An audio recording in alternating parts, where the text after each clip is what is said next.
El régimen chavista, liderado por Delcy Rodríguez, anunció que inició un proceso exploratorio de carácter diplomático a fin de restablecer el vínculo con Estados Unidos.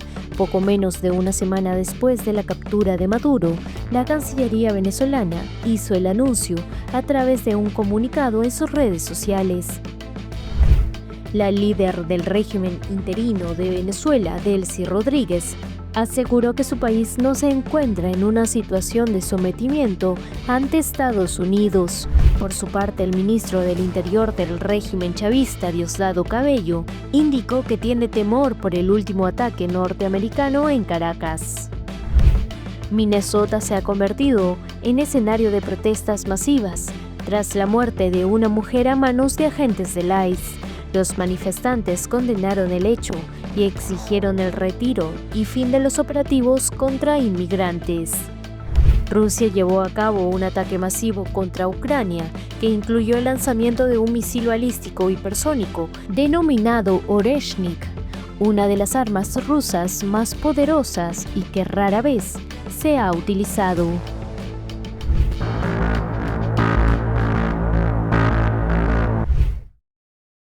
El régimen chavista, liderado por Delcy Rodríguez, anunció que inició un proceso exploratorio de carácter diplomático a fin de restablecer el vínculo con los Estados Unidos. Poco menos después de una semana de la captura de Nicolás Maduro, la Cancillería venezolana hizo el anuncio a través de un comunicado en sus redes sociales. A efectos de atender esta situación en el marco del derecho internacional y en estricto apego a los principios de soberanía nacional y de la diplomacia bolivariana de la paz, el gobierno bolivariano de Venezuela ha decidido iniciar un proceso exploratorio de carácter diplomático con el gobierno de los Estados Unidos de América, orientado al restablecimiento de las misiones diplomáticas en ambos países, con el propósito de abordar las consecuencias derivadas por la agresión y el secuestro del presidente de la República y la primera dama, así como abordar una agenda de trabajo de interés mutuo, reza el comunicado. Pese a este proceso, la Cancillería venezolana enfatizó su denuncia internacional por lo que consideran una agresión criminal, ilegítima e ilegal contra su territorio y su pueblo, acción que ha dejado más de un centenar de muertos civiles y militares. La carta, publicada por la Cancillería, que cuenta con la fecha de este viernes 9 de enero, se da luego de la llegada de una delegación diplomática del gobierno de Estados Unidos, la cual supervisará la administración del gobierno venezolano hasta que se instale un nuevo gobierno. La delegación de los diplomáticos del Departamento de Estado de los Estados Unidos realizarán evaluaciones técnicas y logísticas inherentes a la función diplomática. De igual manera, una delegación de diplomáticos venezolanos será enviada a los Estados Unidos para cumplir las labores correspondientes, concluye el comunicado. De esta forma, tras 6 años y 11 meses, finalizará el distanciamiento diplomático entre Venezuela y Estados Unidos. Como se recuerda, en el 2019 Nicolás Maduro anunció la ruptura unilateral de las relaciones diplomáticas y políticas con Estados Unidos, tras el reconocimiento de Washington a Juan Guaidó como presidente interino de Venezuela. La presidenta interina de Venezuela, Delcy Rodríguez, desestimó que estén sometidos en medio de presiones de Donald Trump. El ataque militar del 3 de enero en Venezuela dejó al menos 100 muertos, según cifras oficiales. Las fuerzas estadounidenses capturaron a Maduro y a su esposa Cilia Flores, quienes encaran un juicio por varios cargos, incluido narcotráfico en Nueva York. No estamos subordinados, ni estamos sometidos. Tenemos dignidad histórica y tenemos compromiso y lealtad con el presidente Nicolás Maduro, que ha sido secuestrado. Tenemos lealtad con la primera combatiente diputada Cilia Flores y hemos comprometido no descansar hasta verlos en libertad, de vuelta a su casa y de vuelta a su patria. Rodríguez abrazó a familiares de los fallecidos en un acto protocolar, rodeada de altos mandos de la Fuerza Armada de Venezuela. Los militares son considerados un pilar clave del chavismo. Su cúpula respalda a Rodríguez y jura lealtad a Maduro. Aquí nadie se entregó, aquí hubo combate, y hubo combate por esta patria, hubo combate por nuestros libertadores, y aquí hubo combate por Venezuela. Esa es nuestra mayor satisfacción. Trump declara abiertamente que Estados Unidos dictará decisiones al gobierno interino, que aceptó negociar con Washington sus ventas de crudo afectadas por sanciones. Notoriamente afectado y hasta nervioso, reapareció el ministro del Interior del régimen chavista Diosdado Cabello casi una semana después de la captura de Nicolás Maduro. Cabello aseguró que los ataques de Estados Unidos contra diversas infraestructuras venezolanas le han causado temor. Por supuesto, consternado, golpeado emocionalmente, y uno pudiera decir, en el mejor de los usos de ese término, con mucho temor por la desproporción de los ataques contra nuestro país. Eso no puede ser aplaudido por nadie. No puede ser sin un motivo para ser aplaudido. No. Ahí lo que ocurrió ha sido muy grave. Para la humanidad ha sido muy grave. Cabello, considerado el número 2 del régimen durante la etapa de Maduro, controla las fuerzas de seguridad y los colectivos de motorizados, grupo de choque de civiles que generan miedo a la población. A diferencia de otros gobernantes que han sido más discretos, Cabello salió a las calles pocas horas después de la captura de Maduro, con casco, chaleco antibalas y rodeado de policías y militares armados. Según Reuters, Cabello es uno de los pocos leales a Maduro en los que Donald Trump ha decidido confiar para mantener la estabilidad como gobernantes temporales durante el periodo de transición. Sin embargo, Cabello ha exigido la liberación de Maduro y Cilia Flores. El dirigente chavista asegura que la captura de Maduro era inevitable. Nuestra meta es conseguir que nos devuelvan a Nicolás Maduro Moros y a Cilia Flores, presidente constitucional de la República Bolivariana de Venezuela, y a su esposa. Esa es nuestra meta inmediata. Claro que nos duele, nos da rabia, nos da dolor, claro.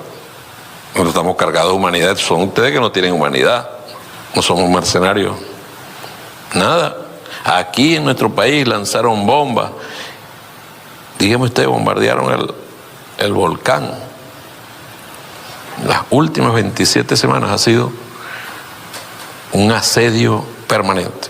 Esto era inevitable que ocurriera. Era inevitable. El alcance quizás no fue lo medido por nosotros, pero era inevitable porque así lo anunciaban y lo decían, y todos los días ellos los halcones decían eso. Como se sabe, Estados Unidos ha advertido a Diosdado Cabello que podría correr con la misma suerte que Nicolás Maduro si es que no facilita la gobernabilidad de Delcy Rodríguez, la presidenta interina de Venezuela. En un giro rotundo de su narrativa, Cabello aseguró que Venezuela está dispuesto a vender el petróleo venezolano a Estados Unidos si así lo desea Trump. La frontera entre Estados Unidos y México vuelve a encender las alarmas en la región. En una contundente entrevista, el presidente Donald Trump anunció el inicio de ataques terrestres contra los cárteles de la droga, que ha reavivado el debate sobre la soberanía y seguridad. El mandatario señaló que estas organizaciones criminales están controlando México, un señalamiento que marca un punto álgido en las relaciones entre ambos países. Trump realizó estas declaraciones en una entrevista con Fox News, donde vinculó el narcotráfico con una crisis de salud pública y seguridad. Y vamos a empezar ahora a atacar a los carteles. Los carteles están controlando México. Es muy, muy triste ver lo que le ha pasado a ese país. Pero los carteles están operando y están matando a 250, 300,000 personas en nuestro país cada año. Las drogas es algo tan horrible, ha devastado a muchísimas familias. ¿Sabes? Se pierde un hijo o un padre. Digo, los padres también están muriendo por culpa de las drogas. El mandatario aseguró que la situación representa una crisis humanitaria sin precedentes para su país y justificó el cambio de estrategia tras una serie de operaciones militares estadounidenses en el Caribe y el Pacífico contra rutas del narcotráfico. Además, estas declaraciones se producen poco después de una operación militar estadounidense que culminó con la captura de Nicolás Maduro, un hecho que elevó las tensiones diplomáticas en toda la región y fue duramente criticado por varios gobiernos latinoamericanos. Ante estas afirmaciones, el gobierno de México ha reiterado su rechazo a cualquier intervención militar extranjera en su territorio. La presidenta Claudia Sheinbaum ha defendido enfáticamente la soberanía e independencia del país y aunque ha respaldado la cooperación bilateral contra el narcotráfico, ha descartado de plano permitir la entrada de tropas estadounidenses en suelo mexicano. México coopera con Estados Unidos incluso por razones humanitarias, para evitar que el fentanilo y otras drogas lleguen a su población, particularmente a las y a los jóvenes. Es necesario reafirmar que en México manda el pueblo y que somos un país libre, independiente y soberano. Cooperación sí, subordinación e intervención no. Sheinbaum subrayó que la lucha contra los cárteles exige una corresponsabilidad internacional, respeto a la soberanía y un enfoque que combine esfuerzos de seguridad con estrategias sociales y legales. Mientras el presidente estadounidense Donald Trump eleva el tono de sus advertencias y habla de posibles operaciones en tierra, México responde defendiendo su autonomía. Los analistas advierten que esta escalada verbal podría traer consecuencias diplomáticas y de seguridad en la región si no se maneja con prudencia. La gran pregunta que queda sobre la mesa es si estas declaraciones obedecen a una estrategia política interna, una presión negociadora o el preludio de una respuesta militar más amplia en América Latina. Vamos a estrechar la comunicación, por eso le pedí al secretario Juan Ramón de la Fuente que pueda, si es necesario, verse con el secretario del Departamento de Estado. Hace 2 o 3 días el propio secretario Rubio habló de la buena coordinación en materia de seguridad que hay con México, que lo han presentado en varias ocasiones. Está el grupo de trabajo que tenemos conjuntamente. Entonces, pues estrechar más la relación, la información, esta información que estamos dando de la cantidad de laboratorios incautados, en fin, que tengan toda la información y en el marco de lo que hemos venido trabajando, pues estrechar la coordinación. ¿Qué pasaría si no aceptara ese diálogo y si realmente tomaría las acciones tal y como lo ha dicho o manifestado en el día de ayer? He tenido la oportunidad de visitar. Está en vigilancia permanente 24 horas, hay contacto con el gobierno de Estados Unidos, con la Guardia Costera, por si se acerca un vehículo marino, una lancha, y pueda ser, junto con la coordinación, detenido sin necesidad pues, de que haya una acción de fuerza mayor. Entonces, fíjense, son, ¿qué dice ahí? 1.6 toneladas de cocaína que se han incautado en la mar por parte de Secretaría de Marina. Entonces hay un acuerdo en ese sentido. Obviamente, pues nosotros queremos que se mantenga ese acuerdo y depende también del trabajo conjunto que se haga, de la coordinación y los resultados. Y no queremos pensar en otro escenario, más bien queremos seguir trabajando en ese escenario para que la coordinación se estreche todavía más en el marco de la defensa de nuestras soberanías, de ambos, y de la integridad territorial de México. El presidente de Estados Unidos, Donald Trump, anunció la cancelación de una segunda oleada de ataques militares previstos contra Venezuela tras la liberación de presos políticos por parte de las autoridades venezolanas en un giro significativo en la dinámica entre ambos países. Trump dijo en un mensaje publicado en la plataforma Truth Social que la medida del gobierno venezolano de liberar un gran número de presos políticos representa un gesto muy importante e inteligente en el marco de la búsqueda de la paz y que por esa razón un segundo ataque ya no será necesario. El mandatario destacó que Estados Unidos y Venezuela están trabajando con mayor cooperación, especialmente en la reconstrucción de la infraestructura petrolera y de gas, y que esa colaboración ha llevado a reconsiderar estas acciones militares planeadas. Según Trump, esta cooperación incluye esfuerzos para modernizar sectores clave de la industria energética venezolana, con inversiones significativas de empresas petroleras. A pesar de cancelar la segunda oleada de ataques, Trump señaló que las unidades navales estadounidenses permanecerán en sus posiciones por motivos de seguridad, manteniendo presencia militar en la región, mientras continúa el proceso de coordinación entre ambos gobiernos. La liberación de presos políticos fue anunciada en Caracas por líderes del gobierno interino venezolano, que informaron sobre la excarcelación de ciudadanos tanto venezolanos como extranjeros como parte de un gesto orientado a promover la paz y la tranquilidad interna. Trump también mencionó que planea reunirse en la Casa Blanca con representantes de grandes empresas petroleras que, según él, invertirán al menos $100.000 millones en Venezuela para la rehabilitación de su infraestructura energética. Una señal que la administración estadounidense busca no solo desescalar militarmente, sino también promover un papel importante de Estados Unidos en la reactivación económica del país sudamericano. El Papa León XIV dijo el viernes que el aumento de las tensiones en el Caribe y el Pacífico es motivo de grave preocupación y pidió respetar la voluntad del pueblo venezolano. Esto se refiere en particular a Venezuela a la luz de los acontecimientos recientes. En este sentido, renuevo mi llamado a respetar la voluntad del pueblo venezolano y a salvaguardar los derechos humanos y civiles de todos, garantizando un futuro de estabilidad y concordia. Estados Unidos desplegó desde agosto un importante dispositivo militar en el Caribe y bombardeó embarcaciones procedentes de Venezuela en nombre de la lucha contra el narcotráfico.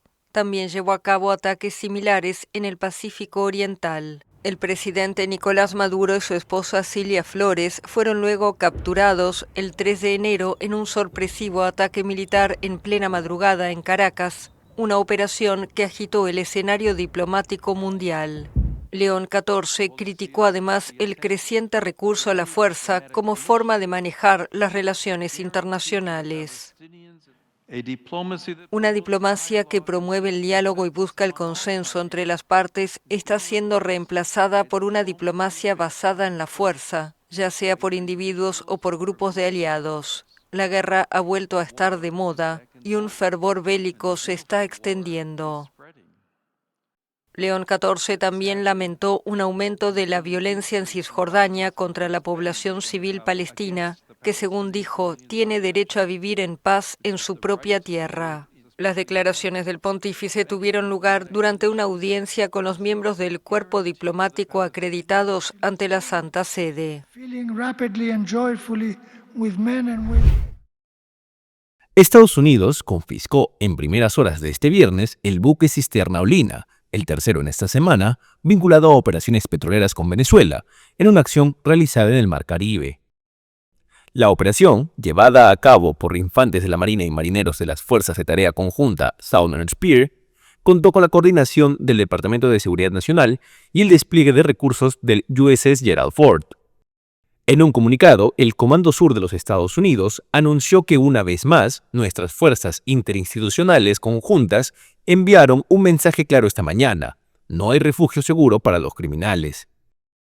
La acción forma parte de los esfuerzos de la Operación Lanza del Sur del Departamento de Guerra estadounidense, orientados a combatir la actividad ilícita en la región y reforzar la seguridad en el hemisferio occidental.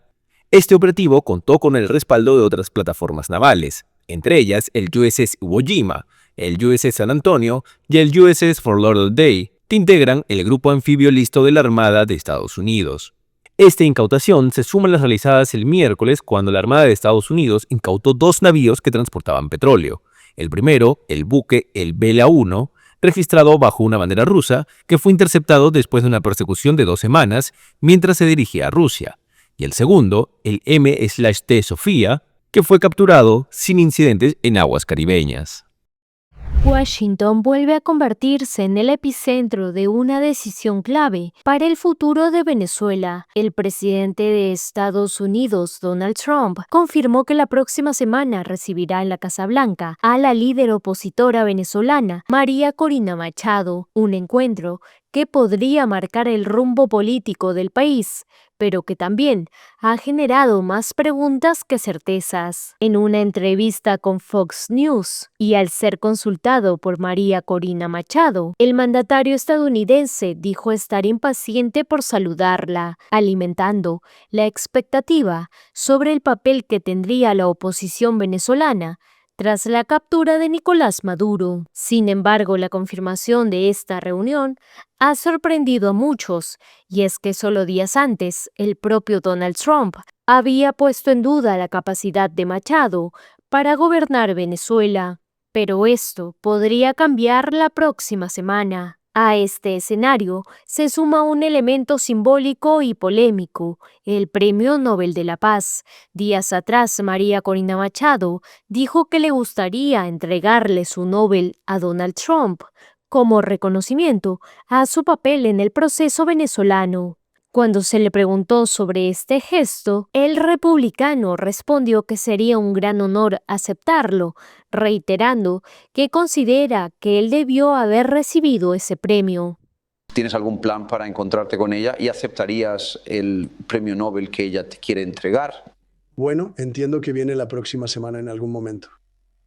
Y tengo muchas ganas de saludarla. Y he oído que ella también quiere hacerlo. Sería un gran honor para mí. Yo puse fin a 8 guerras, 8 y un cuarto. Pero, ¿sabe? Cuando se presentan 8 guerras, en teoría uno debería recibir un premio por cada una, ¿verdad? No obstante, el Comité Nobel ya ha advertido que el galardón no es transferible, por lo que cualquier gesto tendría solo valor simbólico. La reunión entre Donald Trump y María Corina Machado puede representar un respaldo estratégico, un intento de reordenar alianzas o simplemente una jugada diplomática de alto impacto en medio de una crisis política sin precedentes. ¿Y tú, qué crees que pasará la próxima semana? ¿Crees que el presidente estadounidense respaldará a Machado o marcará distancia? Te leemos en los comentarios. Venezuela comenzó el jueves a liberar a un número importante de detenidos por razones políticas, según anunció el gobierno interino tras la captura del presidente depuesto Nicolás Maduro, luego de la operación militar de Estados Unidos el fin de semana. El jefe del Parlamento, Jorge Rodríguez, confirmó las excarcelaciones sin precisar cuántas personas ni quiénes recuperarán la libertad y agradeció gestiones diplomáticas de países como España, Brasil y Qatar. Y para la convivencia pacífica, el gobierno bolivariano, junto a las instituciones del Estado, ha decidido la puesta en libertad de un número importante de personas venezolanas y extranjeras. Desde Washington, la Casa Blanca celebró la medida y aseguró que refleja la influencia del presidente Donald Trump sobre las autoridades interinas.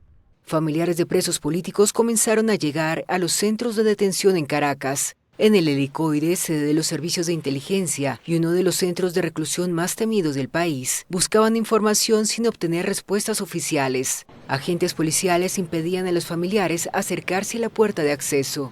Entre quienes esperan estaba Atali Cabrejo, madre de un dirigente opositor detenido y acusado de terrorismo. Espero la libertad de todos, y que con la libertad de todos los presos políticos que son inocentes se demuestre de que hay un cambio, que es algo positivo, que es algo bueno, algo que va a unir al país. No había necesidad de encerrar tanta gente inocente y gente profesional. No había derecho. A las afueras de Caracas, en la cárcel del Rodeo, donde se encuentran recluidas personas extranjeras, también hay incertidumbre. 5 de los liberados son españoles, entre ellos la activista Rocío San Miguel, quien tiene doble nacionalidad. Su abogada afirmó que se encuentra en condiciones estables de salud. Así, la expectativa no se limita a Venezuela. En Argentina, familiares de detenidos también aguardaban noticias.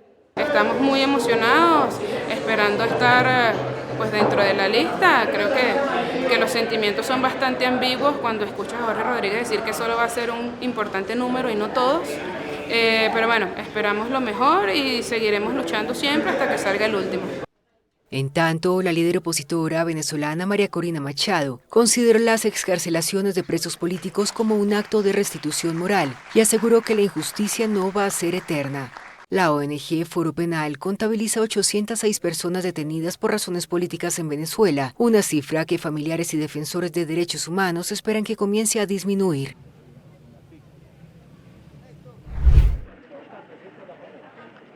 El rebelde más buscado de Colombia, alias Iván Mordisco, convocó una cumbre de comandantes de diferentes guerrillas en defensa de Venezuela, tras la incursión militar de Estados Unidos, que terminó con la captura de Nicolás Maduro.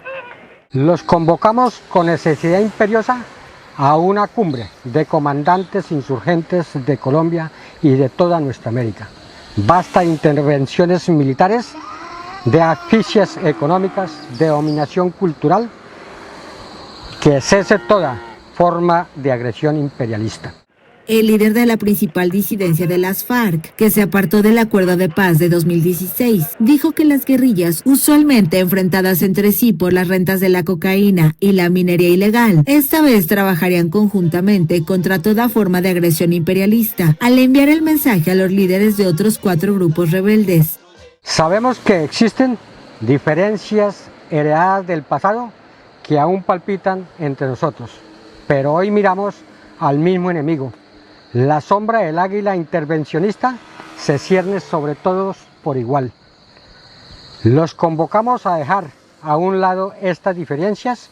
Ya habrá momento para sentarnos en camaradería a discutir estos desencuentros. Las organizaciones rebeldes han usado tradicionalmente a Venezuela como retaguardia para escapar de las acciones militares, según el gobierno de Gustavo Petro, pero tras frustradas negociaciones de paz y la presión de su par estadounidense Donald Trump, el mandatario colombiano se ha dicho decidido a enfrentarlas duramente. En su primera llamada telefónica el miércoles, Petro y Trump acordaron realizar acciones conjuntas para golpear a la guerrilla ELN, una de las organizaciones convocadas por Mordisco.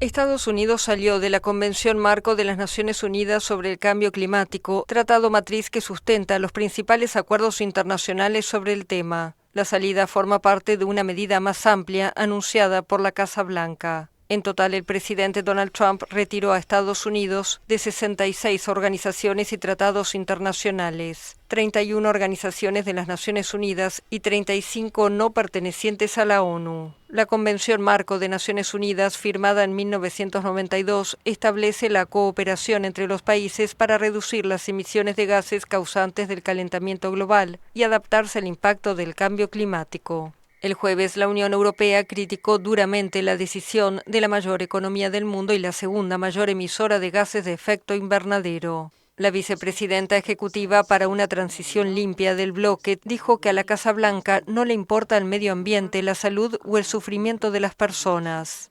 El jefe de la ONU para el Clima también criticó la decisión, calificándola de un enorme error que perjudicará a Estados Unidos.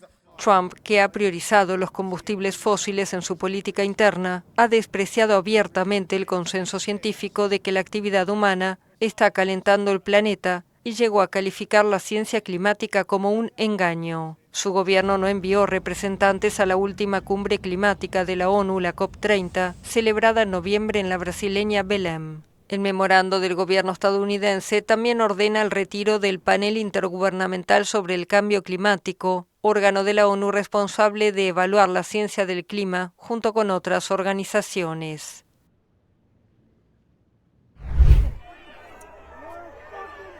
Manifestantes que protestaban por la muerte de una mujer a manos de un agente de inmigración se enfrentaron el jueves con las fuerzas del orden en Minneapolis, en el medio oeste de Estados Unidos, en un contexto de creciente indignación por el tiroteo. Al menos un manifestante fue detenido cuando agentes federales dispersaron a la multitud con gas pimienta y gases lacrimógenos.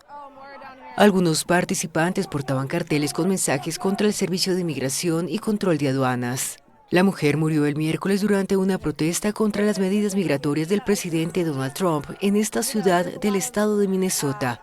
Medios locales identificaron a la víctima como Renee Nicole Wood, de 37 años, quien intentó huir cuando los agentes se acercaron a su vehículo. Un testigo del tiroteo relató lo ocurrido. I hear 3 gunshots. Escucho 3 disparos y luego oigo un choque de auto y entonces salgo de la casa. Veo a una señora abrazando a la víctima. Es la esposa de la señora, así que la esposa está abrazando a su víctima, abrazando a su esposa y cosas así.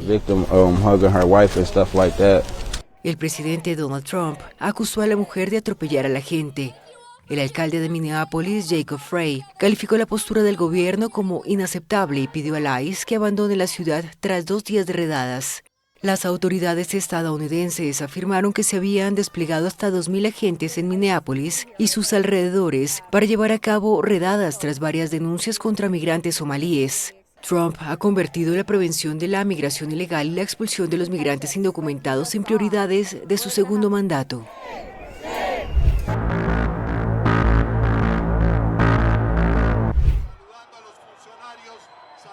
El presidente de Colombia, Gustavo Petro, y el estadounidense Donald Trump acordaron realizar acciones conjuntas para golpear a la guerrilla ELN, que opera en la frontera con Venezuela, informó el jueves el gobierno colombiano.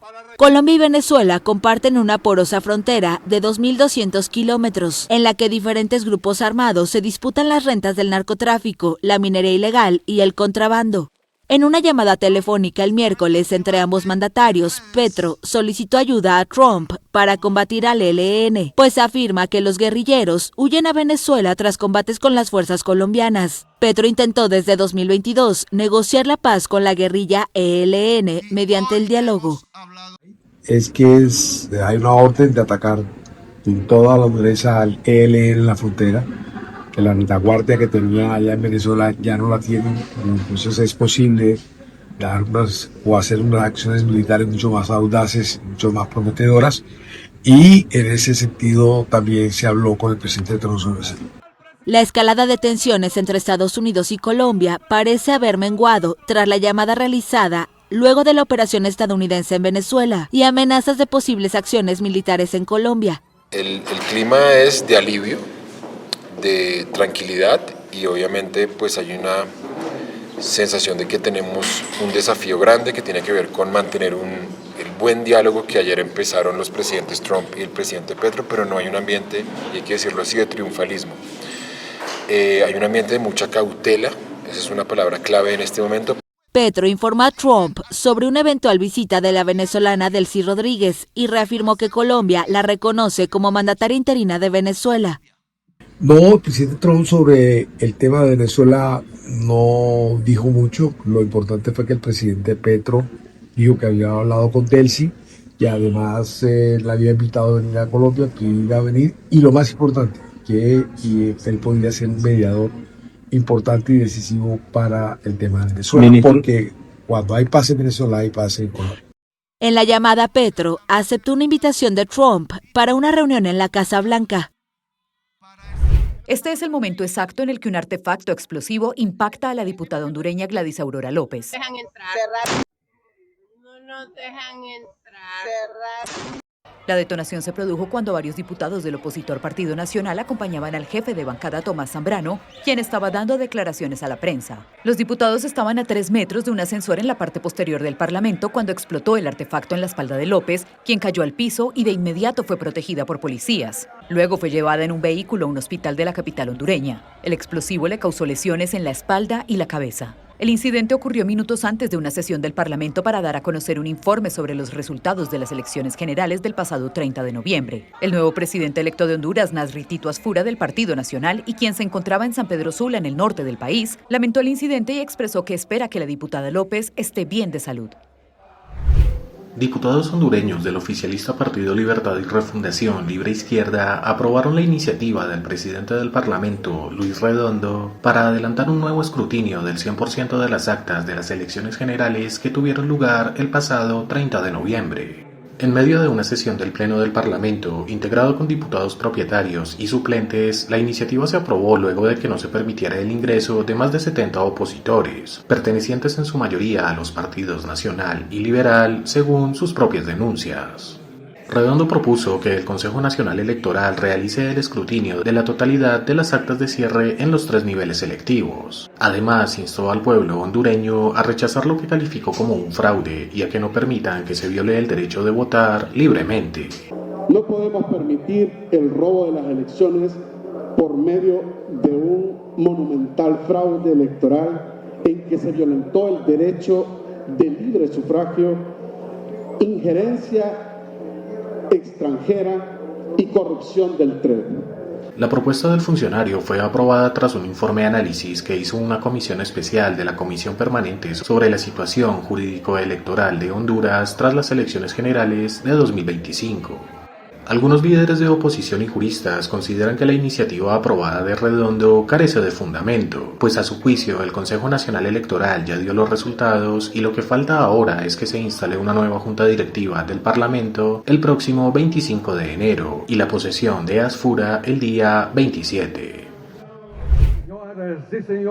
El presidente brasileño Luis Inácio Lula da Silva vetó el jueves una ley del Congreso que reduciría significativamente la pena de prisión de su predecesor Jair Bolsonaro, quien cumple condena por intento de golpe de Estado. Lula firmó el veto en un acto envuelto en simbolismo, una ceremonia oficial por el tercer aniversario de los disturbios del 8 de enero de 2023 en Brasilia. Aquel día, miles de partidarios de Bolsonaro irrumpieron y saquearon los edificios de los poderes en Brasilia, una semana después de la investidura de Lula para su tercer mandato. Exigían una intervención militar para derrocar al presidente izquierdista, contra quien su líder había perdido la reelección en octubre de 2022. En septiembre pasado, tras un juicio histórico, Bolsonaro fue condenado a 27 años de prisión por la Corte Suprema, tras ser declarado culpable de conspiración para aferrarse al poder de forma autoritaria tras su derrota ante Lula. El expresidente cumple su condena desde finales de noviembre en la sede de la Policía Federal en Brasilia. Y según la norma vigente, debería permanecer encarcelado aproximadamente 8 años antes de poder optar a una flexibilización de la pena. Pero el Congreso, de mayoría conservadora, aprobó en diciembre una ley que podría reducir ese periodo a poco más de 2 años. Lula ya había advertido que vetaría la ley. De todas formas, los legisladores aún pueden anular el veto por una mayoría de votos.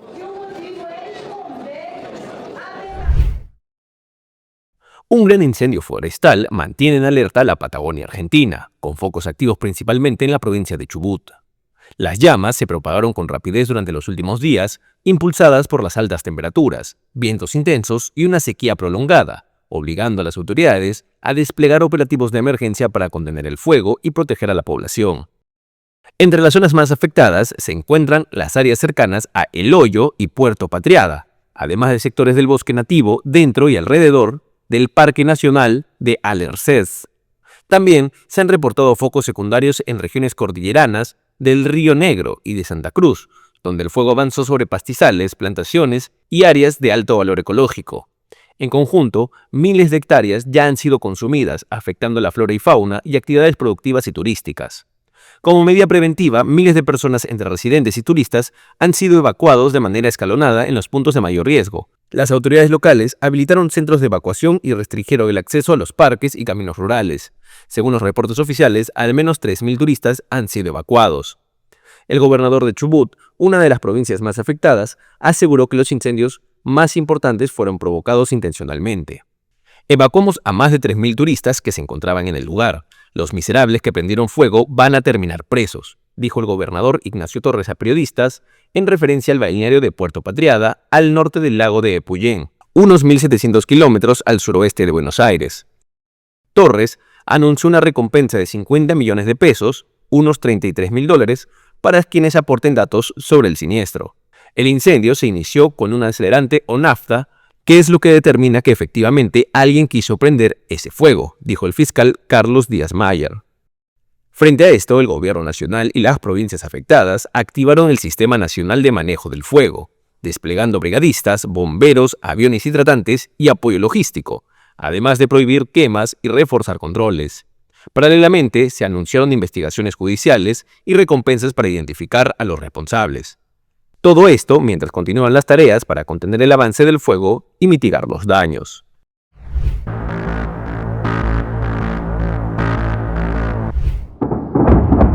Ataque masivo de Rusia contra Ucrania en la madrugada del viernes. 4 personas murieron en la capital, Kiev, y una veintena resultaron heridas en un bombardeo con misiles y drones que destruyó bloques de apartamentos y en el que Moscú también lanzó su temido misil balístico Oreshnik contra una instalación de gas en el oeste de Ucrania. Es apenas la segunda vez que se sabe que se utiliza esta nueva arma, que el Kremlin asegura que es imposible de interceptar. El Ministerio de Defensa de Moscú dijo que había empleado ese misil contra objetivos estratégicos. Los ataques del viernes dejaron sin calefacción a la mitad de la capital ucraniana, en momentos en que las temperaturas rondan los 8 grados bajo cero, lo que llevó al alcalde a pedir a los residentes abandonar temporalmente la ciudad.